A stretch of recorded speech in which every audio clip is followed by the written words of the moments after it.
साहेब जी, मेरे सभी भाइयों बहनों बेटा बेटी माता पिता को भक्त भक्ति की सत साहेब।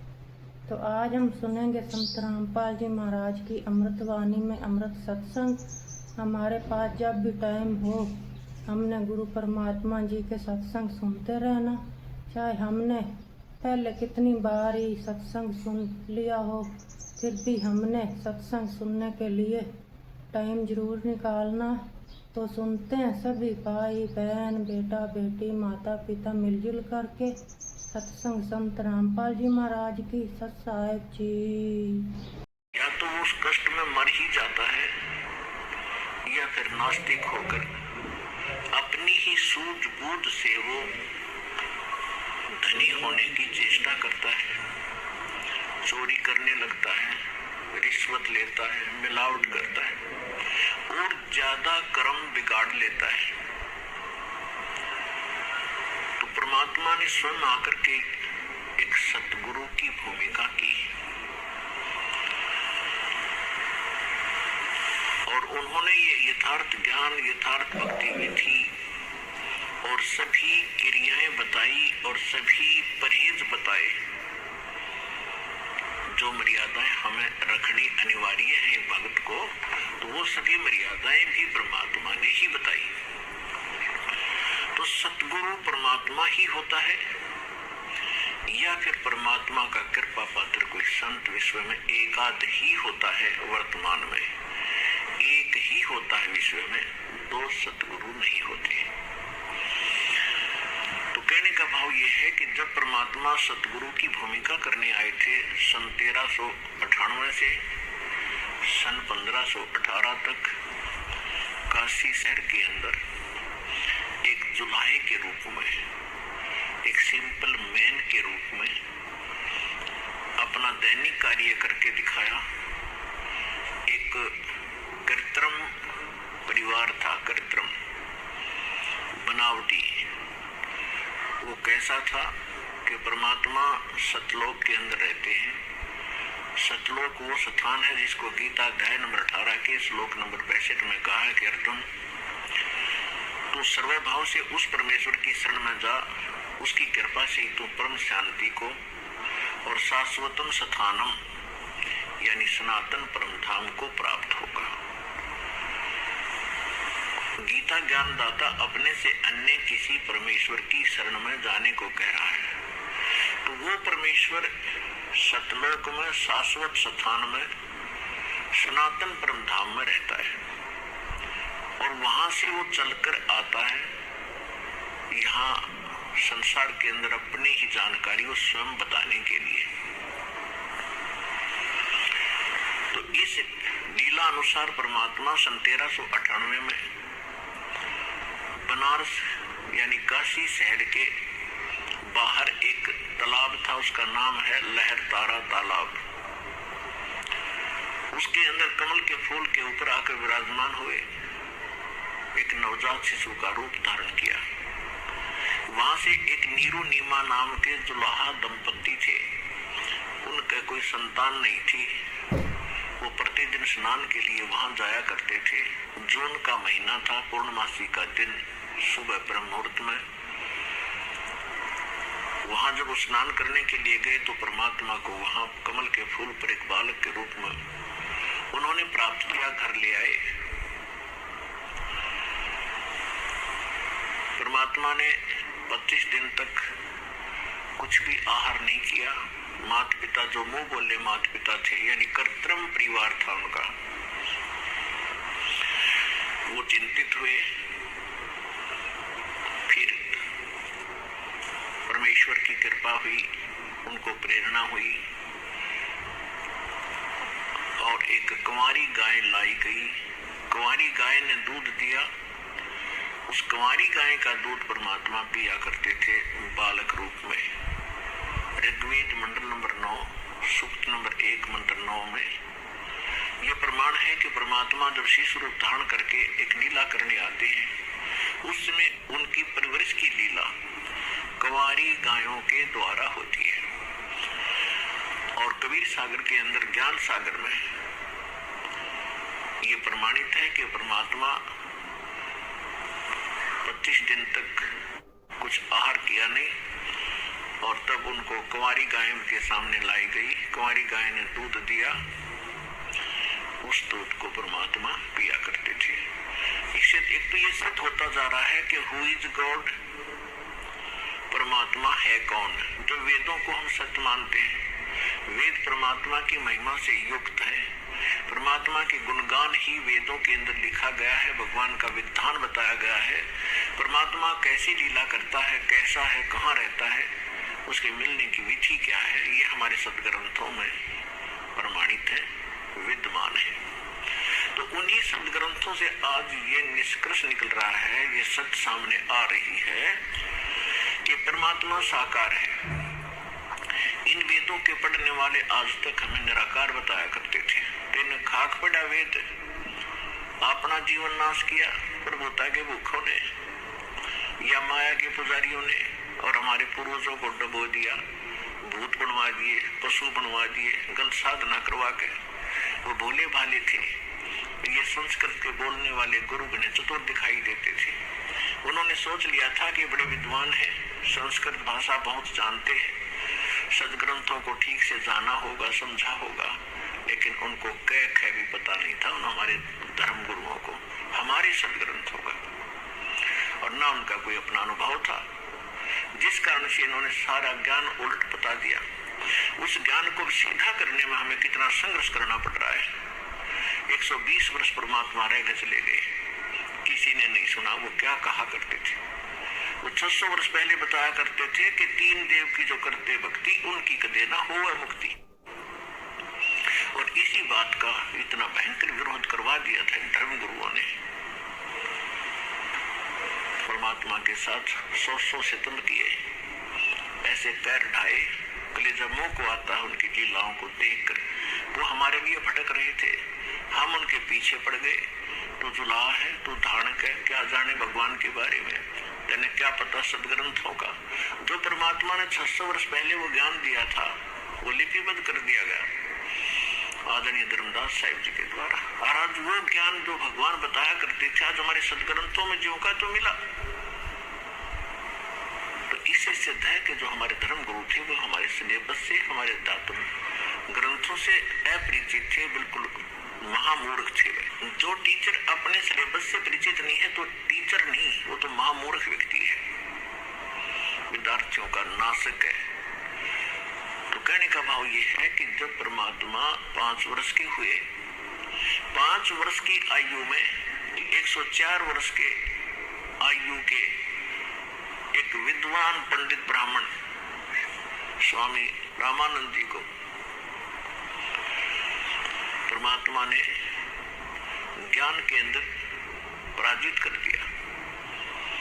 उनको जवाब नहीं आ रहा था। तो कहने का भाव ये है कि परमात्मा ही स्वयं आकर के ज्ञान देते हैं। रामानंद जी को मालिक ने बहुत पहले तो वेदों गीता से पूछा कि आप कहते हो परमात्मा पाप नाश नहीं कर सकता, कर्म तो जीव को भोगने ही पड़ते हैं, जैसा जिसने किया वो तो भोगना ही पड़ेगा, और भक्ति भी करते ही रहना होगा। परमात्मा ने एक ही प्रश्न किया था, स्वामी जी आप ग्रंथों को मानते हैं, क्या आप वेदों को सत्य मानते हैं? स्वामी रामानंद जी वेदों को आधार मानकर ही जनता को ज्ञान बताया करते थे, और साथ में पुराणों को, गीता को, सबको आधार बताते थे, और परमात्मा को निराकार बताते थे। और एक सामान्य थ्योरी बना रखी थी, एक साधारण शब्द ने एक सिद्धांत बता रखा था। पहले तो अपने जंतर मंत्र बताते हैं, ये कर लो, वो कर लो, ये जाप कर लो, ये हवन करवा दो, इतना दान कर दो, गंगा में स्नान कराओ, प्रयाग में पिंड भरवा दो, पिंड भरवा दो। जब सारा कुछ करवा कर थक जाते हैं, कुछ राहत नहीं मिलती, फिर लास्ट में कहते हैं ये तुम्हारे प्रारब्ध के अंदर लिखा हुआ संस्कार है, ये तो भोगने से ही कटेगा। भक्ति करते रहो। अब यहाँ आकर के परमात्मा का जो ज्ञान है ये सीधा करता है प्रत्येक पहलू को। परमात्मा ने कहा कि यदि भक्ति करने वाले भक्त को और संकटों ने घेर रखा है, आपकी क्रियाओं से राहत मिली नहीं, तो वो संकट तो उसके ऊपर ज्यों का त्यों है, वो पीड़ित है, दुखी है। तो भक्ति करेगा कैसे, उसका विश्वास कैसे बनेगा परमात्मा के ऊपर कि कोई परमात्मा शक्ति है। और जैसे किसी के पैर में कांटा लगा है और वो किसी के पास जाता है कि बड़ा जानकार व्यक्ति है, उसने ये तो बता दिया कि तेरे पैर में कांटा लगा है जिस कारण से तुझे पीड़ा है, और वो ये कहे कि कांटा तो निकलेगा नहीं, मैंने सारा प्रयत्न कर लिया। ऐसे कर जूता पहन ले और आगे कांटे नहीं लगेंगे। तो कांटा लगे पैर में, जूता पहना नहीं जा सकता, कांटा निकले और फिर उसको सलाह दी जाए कि जूता मत निकाल देना, ये पहने रखना, तो वो पूरे सफर में जूता नहीं निकाल लेगा, क्योंकि वो कष्ट का अनुभव कर चुका है जूते के अभाव से कितनी हानि होती है। तो फिर वो व्यक्ति आजीवन जूता पहनेगा उस सफर में। इसी प्रकार हम जीवन रूपी सफर में चल रहे हैं। हमारे सफर में चाहे किसी प्रकार के कांटे हैं, हमारे जीवन में चाहे किसी प्रकार के कष्ट हैं, 3 ताप के कष्ट हैं, पूर्व के संस्कार यानी प्रारंभ के कष्ट हैं, तो दुख तो देंगे ही देंगे, क्योंकि पाप से दुख होता है और पुण्य से सुख होता है। तो परमात्मा ने कहा कि आप वेदों को सत्य मानते हो। स्वामी रामानंद जी ने कहा भाई सत्य मानता हूँ। तो यजुर्वेद अध्याय नंबर 8 के श्लोक नंबर 13 में 6 बार लिखा है कि परमात्मा घोर पाप का भी नाश कर देता है यदि उसकी साधना सत्य हो और पूर्ण परमात्मा की भक्ति हो। अब बुद्धिमान लोगों को समझाना आसान होता है। स्वामी रामानंद जी चारों वेदों को कंठस्थ याद किए थे। 104 वर्ष की आयु हो गई थी। 16 वर्ष की आयु से उन्होंने संन्यास ले लिया था और ब्राह्मण के घर जन्म था, तो बचपन से ही वेदों, गीता और पुराणों का अध्ययन स्वाध्याय वो किया ही करते थे। उनको कंठस्थ याद था कि यजुर्वेद अध्याय नंबर 8 के मंत्र नंबर 13 में ऐसा ही लिखा है। तो ऐसे गर्दन हिला रहे थे स्वामी जी। तो फिर परमात्मा से उन्होंने पूछा कि जो साधनाएं हम बताते हैं इनसे कोई राहत हो नहीं रही और वेद कुछ और कहते हैं, हमारा अनुभव उन पर खरा नहीं है, इसका कारण क्या है? तो परमात्मा ने कहा आपका इष्ट देव कौन है? परमेश्वर कबीर जी ने पूछा कि आपका पूज्य देव कौन है? स्वामी जी ने कहा कि मेरा पूज्य देव भगवान विष्णु है और इनके समांतर हम भगवान शंकर और गणेश, दुर्गा आदि को भी आदर से और पूज्य ही मानते हैं। लेकिन मैं वैष्णव साधु हूँ, वैष्णव पंथ से जुड़ा हूँ, मेरा इष्ट विष्णु जी है। विष्णु जी सतगुण है। परमात्मा ने पूछा, कहा सतगुण कहो और चाहे विष्णु जी कहो, एक ही है, ठीक है। तो परमात्मा ने कहा आप विष्णु जी, ब्रह्मा जी, शिव जी को क्या मानते हो? स्वामी जी ने कहा कि ब्रह्मा जी की जन्म मृत्यु होता है, इनकी आयु 100 वर्ष की है, ये फिर पुनः जन्म ले लेते हैं, तुरंत उसी रूप में आ जाते हैं जैसा उनको अज्ञान पढ़ा रखा था, सुन रखा था। लेकिन भगवान शंकर और भगवान विष्णु ये अजरो अमर है और भगवान विष्णु ही 3 लीला करता है। रजोगुण युक्त होकर ये सृष्टि रचते हैं, सतोगुण युक्त होकर के ये पालन करते हैं और तमोगुण युक्त होकर के ये संहार कर देते हैं। ये स्वयं ही सब कार्य करते हैं। ये अजरो अमर है, अविनाशी है। अब परमेश्वर 500 वर्ष के और महात्मा जी 104 वर्ष के। परमात्मा कहते हैं देवी भागवत 3रा स्कंद, उसमें आप पढ़ कर देखिएगा। अब वर्तमान के अंदर तो दास आपको बताएगा सचित्र मोटा टाइप, गीता प्रेस गोरखपुर से प्रकाशित, पृष्ठ 123 के ऊपर लिखा है। विष्णु जी कहते हैं तुम शुद्ध स्वरूपा हो, अपनी माँ दुर्गा को तुम शुद्ध स्वरूपा हो, ये सारा संसार तुम्ही से उद्भासित हो रहा है। मैं ब्रह्मा और शंकर आपकी कृपा से विद्यमान है। हमारा तो जन्म और मृत्यु होता है, आविर्भाव और तिरोभाव होता है। हम नित्य नहीं है, हम अविनाशी नहीं है, आप ही नित्य हो, प्रकृति देवी हो। फिर भगवान शंकर कहते हैं कि भगवान विष्णु के बाद उत्पन्न होने वाले ब्रह्मा जी भी तो आपके ही पुत्र हैं, तो फिर मैं भी तो आपका ही बेटा हुआ। आगे काफी प्रकरण इसके अंदर है।